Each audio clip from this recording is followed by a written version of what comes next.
Hello, everyone, and welcome back to Having Juice with OJ. And I am here with my co-host, the one and only Jerm. Say what's good.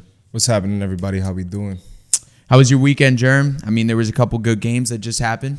Good, calm one. Actually went to the movies this weekend. I saw The Strangers. I don't know, for those who haven't seen it, it's like a thriller that's out right now. I won't get too much details on it, but it's pretty good. Go check it out if you're a movie head, scary movie head.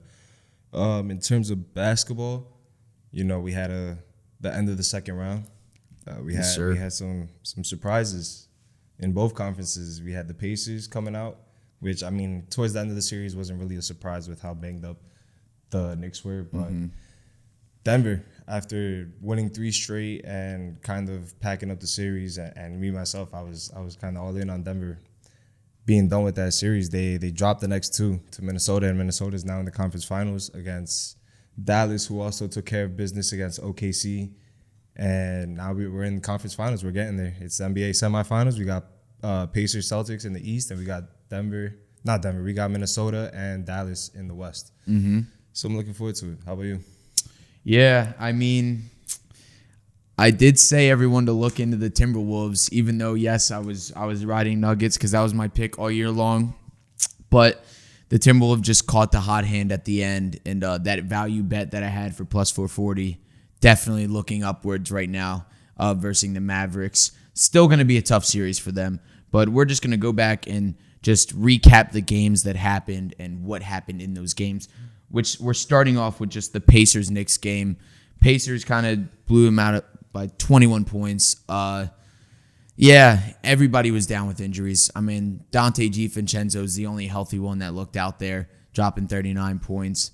Everybody else, it was just sad to watch by the end for me. I was rooting for Knicks. I know you were rooting for Knicks. It's sad to see a team go out that way.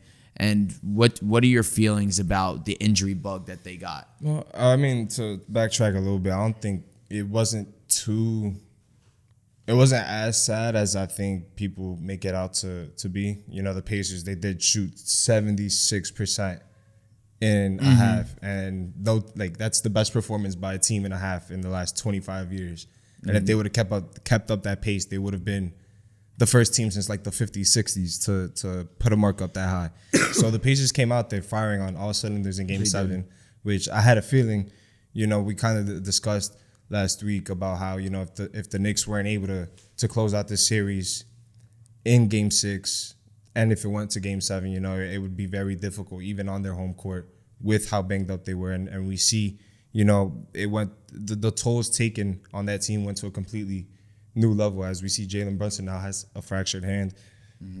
Excuse me. And we saw Jalen Brunson dealing with a strain, an abdomen strain. And it sucks, but now that team, they're going to be able to get healthy and regroup. I don't think they need to retool at all. They can run it back all healthy next year. And, yeah, the Pacers, man, they came out firing on all cylinders. As I said, 76% in one half, and it's hard. The Knicks, they were playing very good basketball, 54 points in that first half. The shooting 55%, I believe. It's just hard to overcome when a team's giving you that much firepower and you don't have the manpower to combat it. Yeah, I mean, by halftime, if a team is giving you over 70 points, what are you really going to do about it at that point? Yeah. In the playoffs, that's a lot. Usually playoffs is all defense, defense, defense. So seeing 70-plus points be hung on your head in the first half has to hurt, and then along with, obviously, injury bug. Let's just go right from that series to what we're going to see in the Eastern Conference Finals. I think that makes the most sense because we've got the Pacers now moving on to versus the Boston Celtics. I know we do not fully agree on this series, Jerm, but for Game 1, how are you feeling? The Celtics are minus 10.5 at home. I think that's a lot of points to be given. Who do you think is the X factor in this series for the Pacers, and what do you see happening in Game 1? Well, for one, I also don't like 10.5 points. I feel that's too strong.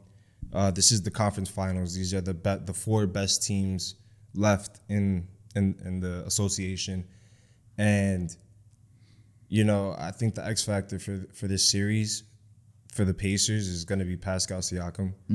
He's somebody that's been here before. He's a champion. He put up a very big Game 7 for them. He put up a very big series. He's one of these guys that's kind of been going under the radar in a sense. He's honestly been the best player on the Pacers this run, and with Porzingis out in this game one, Siakam's probably going to be drawing a lot of the Tatum assignment, a lot of probably Al Horford. Mm-hmm. So he's going to have to take advantage of that. He's going to have to, carry a lot of that offensive load and make it a little bit easier for Tyrese, who's going to be drawing Drew and Derek and some bit of JB. And it's going to be hard for Tyrese to get going. So I think it's going to be really important for Pascal to get his groove early, to get to his spots and to contribute at a high level. For the Celtics, we already know who the X factor is JT. Mm-hmm. What version of JT are we getting? Are we getting the Kyle Kuzma with aura that everybody on the internet is talking about? Is he going to step up or is he not? Mm-hmm. Man, I mean, this is the time. It's no longer I got the super team around me. I can just coast. It's, take the reins for yourself now and go get that ring. Somebody's winning their first ring. Mm-hmm. And if Jason Tatum can't do it now with this team around him, then I don't know when they're going to be able to do it. Yeah. See, Pascal Siakam, I bet on him a couple times so far throughout this last couple series, and my man is terrible at finishing around the rim. I will say that, though. Like, it's really embarrassing to watch him go up for a layup when it's contested. Like, he really can't make it. Funny. Like, every single time he goes to drive in, I'm like, he's not making this because there's people there, and he just tries to extend his arm through 3 people. He has no fillet. He's got no jellyfin. That's like it's terrible to watch. But yeah, I mean, I would say he's definitely an X factor. I think he needs to do more. He hasn't been shooting great percentages. I mean, he'll put up some numbers. He put up 20 points last game. He can put up the numbers 20 to 25, but can he do it efficiently? And I think against the Celtics, that's what has to be done. So yes, I agree. Pascal needs to do something. X factor. For the Celtics, I would disagree about the JT thing. I would really just say Derek White again. I mean, if Derek White's hot, that changes the series. I mean, if he can get going, he gives us 25 points in 2 or 3 games. I think it's over in 5 easy. I don't even think JT needs to go for his 35 bombs, 40 bombs. I mean, he's been putting up like 18 and 12, and we've been fine. I think I want to see him get going, but I don't think he's the X factor to win this series. There's nobody on the Pacers that I can confidently like. Nesmith can't guard JT. Nobody on that team can guard JT. There's no reason why he shouldn't be averaging close to 30 this series on great efficiency, because this entire playoffs he has not been efficient. He has not been putting up what he needs to put up. He is in my mind, he's the X factor, bro. Like, it doesn't matter if Derek White's putting up 0 or 25. Like, that's great if you're getting 25 from Derek White. That's amazing. But bro, Jason Tatum needs to come out and be that absolute killer. He needs to put the game. He needs to put the game to bed from the get. Like, if you understand what I'm saying, like he needs to go down there and show these kids that they don't belong in the Eastern Conference Finals with him. They don't belong in the same category. They don't belong in the same conversation with them, because all year we haven't even thought of the Pacers being on the same level as the Celtics. And there's nobody on the Pacers that can play up to Jason Tatum's level. But is he actually going to play up to that level? Because if he doesn't, if he plays poorly, they're gonna leave the door open for the Pacers to actually run the series to 7, and who knows, anything can happen in 7 games. We just saw that this past weekend. Yeah, like you said, there's a big difference in talent, and all year long there was no comparisons to the Celtics or the Pacers. That's why I think it doesn't even matter, because I don't think the Pacers in any facet can get this to Game 7, even with Jason Tatum not doing well, because like you said, nobody can guard Jason Tatum. I don't think anybody can guard our whole team. Like, I really don't think anybody on their side can stop us. I don't see it. I think our offense and defense is top tier. I think Timberwolves and Celtics have the best defenses right now at when you don't have Porzingis. It very much hurts. It very much hurts. That changes the game. But this team has shown that it can be built in different ways. And right now the backcourt is carrying a lot of load. And I think that they don't have a backcourt that can withstand the offense and the defense that the Celtics have. And one could argue, I mean, with the way that Tyrese has been playing, with the way that they closed out the Knicks, he's on fire right now. Like, he could cause a lot of trouble for one of those two. And if Siakam's playing the way that he has in the past 3-4 games, which he's been playing, you say the efficiency wasn't that great, which I agree. hasn't been up to par, but it's not like he's shooting like 30%. No. He's shooting like mid 40s and higher. So it's like, he gets a couple of those layups that don't fall in, two fall in. He's being a little bit more effective. Tyrese is playing off of the momentum that he's been building on for the past couple of games. We get guys like Neesmith and Nembhard who go in there and get hustle plays. I don't know. This team is dangerous. They're dangerous right now. They're in the Eastern Conference Finals for a reason. Yeah. So be it. They play teams that got hurt, but that's what happens. You got to play who's in front of you. I mean, I agree. It's what people were saying about the Celtics, that they got an easy ride because the two players that were out the last two series. But that's what you get. That's the hand you got dealt. That's what you do. You keep playing. They only lost one game each series, and they're getting hated on for it. So I feel like people are kind of starting to feel like the Pacers have a chance here. I really don't see it that way. I think Celtics 100% by Game 5 end this series. What would you say this series ends with? I think it goes 6 in the Celtics way. But that also depends. Like I said, I'm gonna stand by and I'm gonna stand on it. It's how is Jason Tatum performing? Are we getting the top 5, top 10 player that everybody believes Jason Tatum is, or are we getting the guy who's been coasting these playoffs? Yeah, I agree. Let's move on over to the Western side of things. OKC Mavericks happened. What did you think about that game? Did OKC fold that? No, in my opinion, they didn't fold. They were competitive, but in all honesty, they should have lost in 5. If we're being honest, like Dallas gave away that game 4 in tandem with Shea having a really good fourth quarter, taking over a little bit, but OKC got out of that game 4 through the skin of their teeth, and all credit to them. Like I'm not gonna take that away from them. They fought and they won that game. But then we just see Dallas come out the next 2 games, and whether Kyrie or Luka is still struggling or not, I feel like it doesn't make a difference. These guys are making hustle plays. PJ Washington is playing out of his mind. Daniel Gafford is making all these defensive stops, and it's hard. It's hard, when OKC's, they're storming, they're making 8, 9, 10-point runs. Dallas is getting, complacent again, settling for those mid-range shots, settling for pull-up threes, and not getting anything to fall. And they stayed vigilant, they stayed resilient, and they fought. And it was a great series down to the wire. But after that game 4, it was in my mind. It was like there's no way Dallas doesn't pull through with this. And who do you think, out of obviously we had the tandem, the duo, the dynamic duo for the Mavericks and Kyrie and Luka. Who do you think will be the X factor in that series to help them push in the Western Conference Finals? Yeah, thinking about Minnesota, like how they have, obviously the Twin Towers and Gobert and Cat, and you got Naz Reid off the bench. That's a lot of size that they're gonna have to deal with, and it's a lot of size that can impact the way of the game, the flow of the game. So in my opinion, I think that Daniel Gafford, Derek Lively, PJ Washington, that combo of that trio, they're going to be the X factor. How are they going to be able to defend Cat and Naz Reid? How are they going to be able to pull Gobert out of the paint and kind of operate in that stretch 5 offense where Gobert's not freely able to roam and kind of get him off the court, basically? Because, as we know, Gafford and Lively, they're not great 3-point shooters. So, and losing Maxi Kleber earlier in the playoffs, that hurts because he was kind of like your stretch 5. And we also see that Dwight Powell hasn't really been playing throughout these playoffs. So I guess he's not effective enough for Jason Kidd.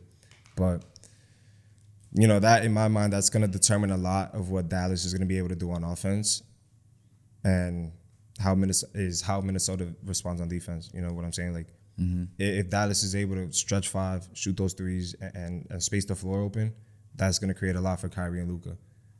If Gobert is able to roam in that paint and freely do what he wants on defense, it's going to create a lot of trouble. On the other end, they're going to have to try to some combination between Derrick Jones Jr. And somebody else to stop Ant or to at least contain him or try. Because that's really all they're going to have to really do, which we haven't really seen the team do successfully. I mean, Denver tried. Ant didn't have a great game in Game 7, but we saw the team actually come around and make their shots. So as we were talking about earlier, when the team wasn't making their shots and Ant was putting up 44, and we were saying he needed the help, well, he got the help, and we saw how good that team can be. So it's just a matter of how Dallas is gonna go, and that's really what I've been thinking about is how that offensive game plan is gonna look like for Dallas and how they're gonna really attack, Cat and Gobert. Yeah. How I look at it is, will they still try to do the same thing as the Nuggets from what they watch, which is try to contain him at the perimeter at the 3-point line right away and then let those other guys beat them?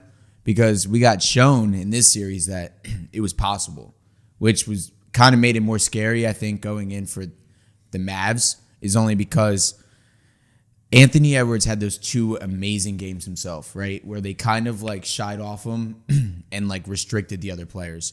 But then they tried to just restrict Ant Edwards, and then the other players like Jaden McDaniels, like Mike Conley, they started making shots. Karl Anthony Towns, Rudy Gobert, even at the end in the beginning of the fourth quarter last game. Away, man. What the hell? Like he was just making free throws. You know what I mean? Like it's just on that stretch of when they tied that game up. Anthony Edwards' name did not score a bucket until like 4 buckets later. Like it was everybody else around there that was bringing up that lead until Anthony Edwards hit that 3 in the corner to really like end the game. That was the game. Right there, yeah. That was the game. As soon as I saw that happen, open 3 for Edwards, bang from the corner, I knew it was over right there. And he had missed. If I'm that same game, he had missed one early in the third too to kind of put the Wolves up a little bit. Yeah, I mean, or right when they were coming back, like it was a 3 that was wide open that he missed, and Denver kind of took a little bit of momentum. He kind of got like 5-6 points off of it. Yeah, but he got that chance again, and he was like, I ain't missing this one. Yeah. So I wonder what the Mavs are gonna do in that situation, because the Mavs are not as good defensively as the Nuggets, I would say. Even though like the Nuggets, yeah, they have their weak points. Like Jamal Murray's not an amazing defender, you know what I mean?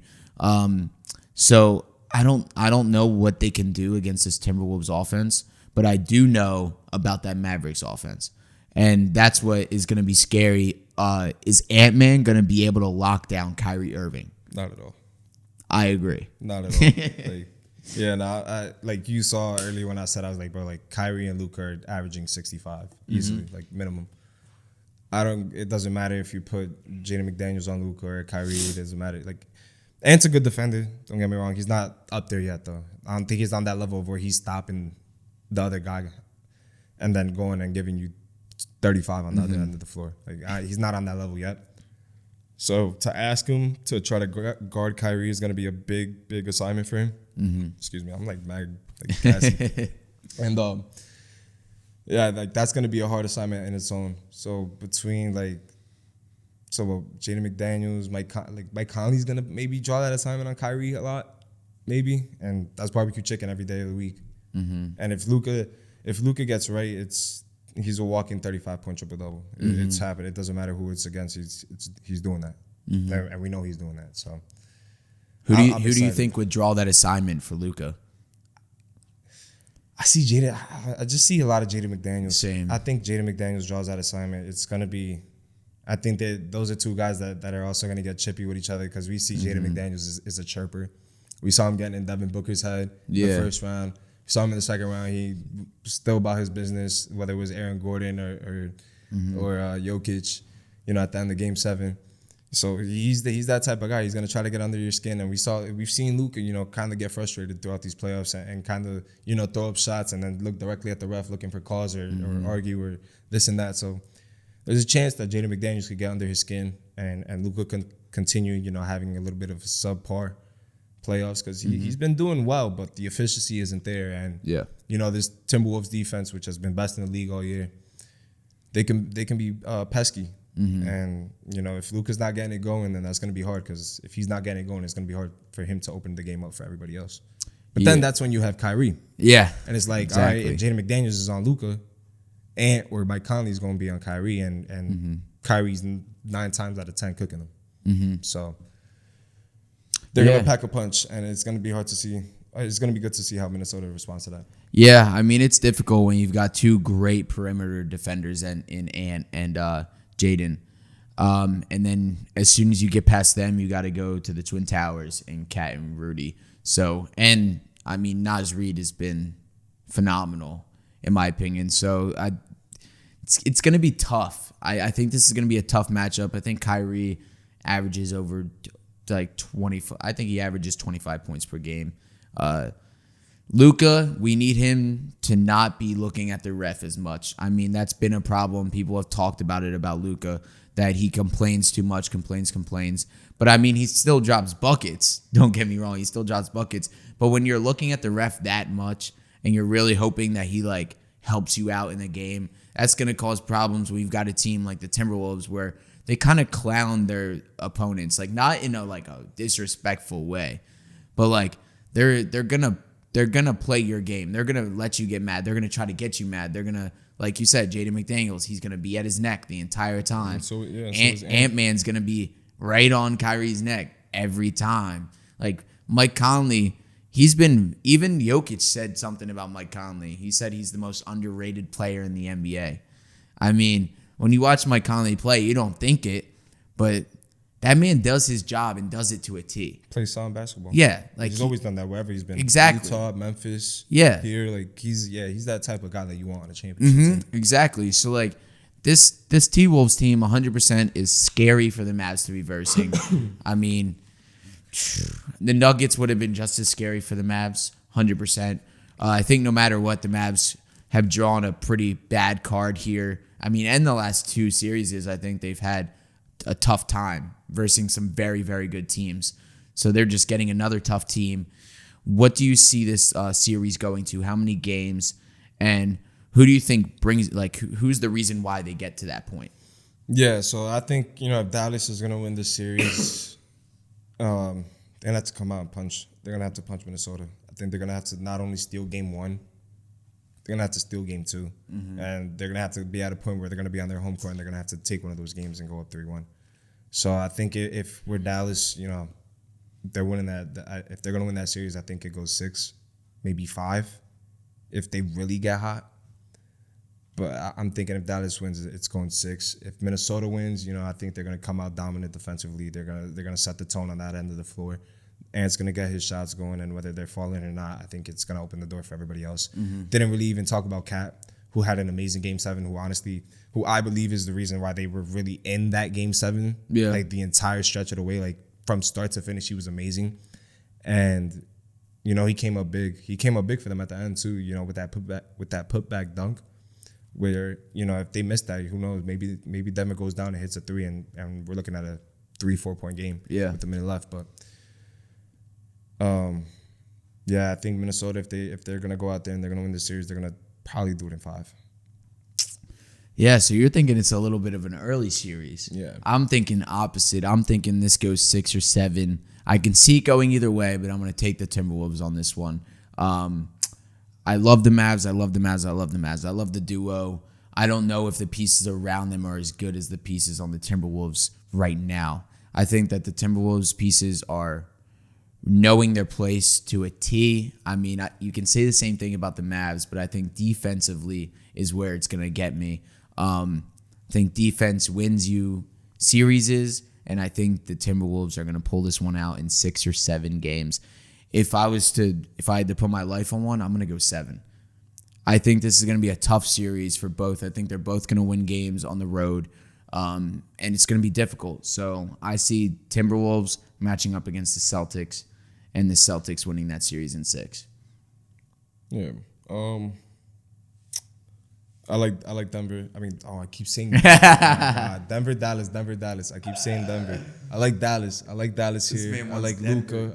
I love Luka. I've been, since the first round, I'm like, whoever wins between Clippers and Dallas, I'm rocking with them, and I'm gonna keep rocking with my guy Luka. We see the first full year of Luka and Kyrie, and everybody's like, this is a fail. This is not gonna work when they traded for Kyrie. Yeah. It's first full year of them, and they're in the conference finals. Mm-hmm. Luka Doncic making his second conference finals, trying to get that ring, and it's great to see that we're gonna finally see somebody new win a ring again for this is gonna be the 6th year in a row. We're seeing somebody get their first ring. Well, not first ring, but a new team is winning. So we're out of that Cavs Golden State era.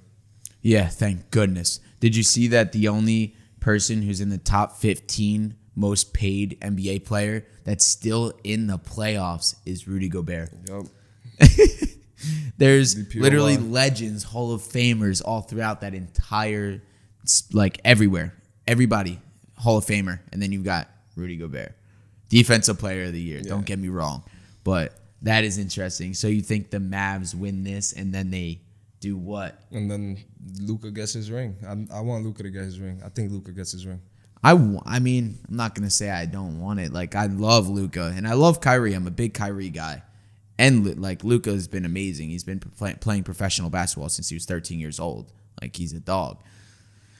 I just don't know. I still think the Celtics have the best lineup in the league, and the bench has proven itself in the playoffs. So I'm excited to see what happens because we've got the first game tonight in the Celtics. And then also the game tomorrow, which obviously will have happened by the time this comes out, you've got the Timberwolves are -4.5 favorites at home. So you think the Mavs take this one here?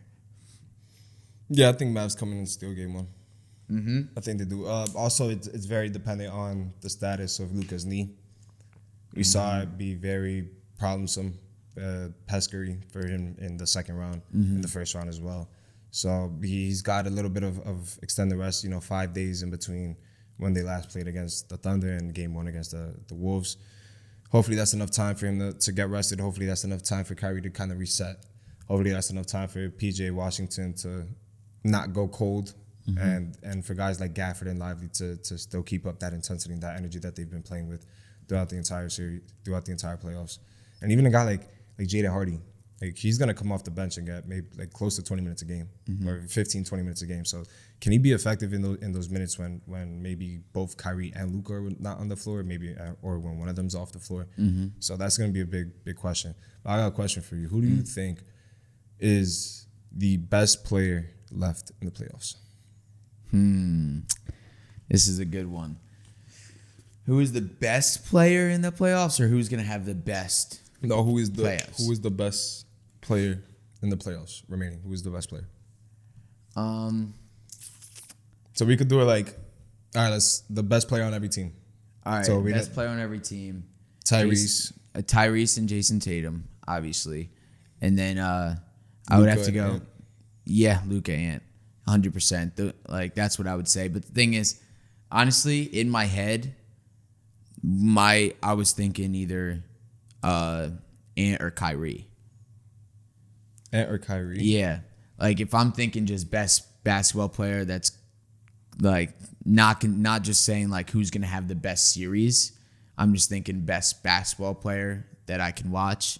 That's who I was thinking. And yeah, Luka, triple-double, 30-point machine. Like, that would be the most obvious answer, I feel like. When I say Kyrie, I just say, like, what he brings, like, to this team right now. And he's bringing so much firepower and bringing, like, so much different. He's a difference maker out there right now. And I think Luka needs him more than he needs Luka right now. Well, I mean, they kind of both need each other because that's what the team is. Well, like, I know. Kind of traded for Kyrie to come and be on Luka's team. Yeah, I know. To support Luka. Yeah, I know. And I mean, if it wasn't for either one of them, they wouldn't even have made they wouldn't have gotten out the first round because the supporting cast is nowhere near up to par. Yeah. And yeah, I mean, we do know Kyrie Irving as one of the most skilled basketball players of our generation, one of the best, hands down. He's not the best player on the Mavs. And he is the best player in the playoffs left. A little bit banged up, not playing as efficient as he can, but if he comes out and is healthy and hits his shots, he's gonna show everybody he is one of the best players in the world, and he can win that first ring. I just hope that knee holds up for that. It's a big question. Do you have anything else before we go about the Western Eastern Conference Finals right now? Nothing that immediately pops to mind. Nothing? No. Awesome. Well, thank you guys so much for watching. Please like, comment, subscribe. Let us know who you think is going to be winning the Western and the Eastern, and who is going to win the finals. Let us know. And who's the best player left in the playoffs right now? Let us know. Peace. Gamble with your life. If you didn't know.